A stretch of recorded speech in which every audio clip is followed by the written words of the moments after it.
waka Allahu akbar baramucinyuye Allahu akbar abakecuru bino misi mwapfuye amaso mukuru ancenye kandi ababaye nije babaye birandeba jewe ndababaye n'ukuboko n'umumega kuravunitse numva udaterura ivyuma bimbwiye iki zurajya no kuzurajya inge mbenge amabuye uba wabimpaye birandeba none je ndakugaburira none we nawe ugese habonye kuje simbona ahubwo ubundi ugenda ukanura gute kugenda uragonga abantu wewe ukuri ndababaye sinzi bimbwiye iki babaye birakuraba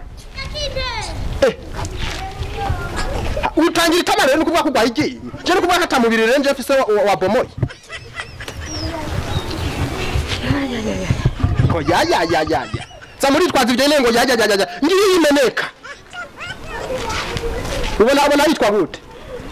ni popu kane ni muri yara amatongo ane nyinko nyene na yari popu kane amatongo ane wadandaza uri bifate ku munwa nkuko mengo yamenye ndarize racariyo inyamugumurya byose urarya amenye gwaye bawazinguriye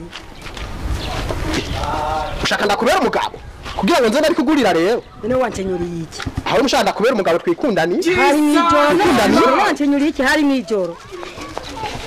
nuko none ndagufate gute je ndazi wachize ukoko tuku je nabonye nkinyura wachize ukoko ndakunda je nabonye nkinyura je sinzi njewe rushana ndaho kweli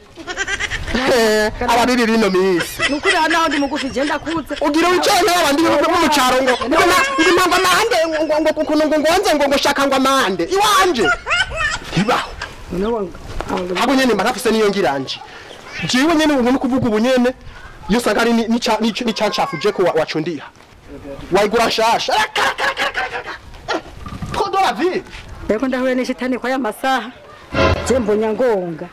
je ubwo si kumutaga nisanzwe niho ukora ngo ngiye kujya amasore kwera yego ndahuye n'ishitani ya masaha je sinzi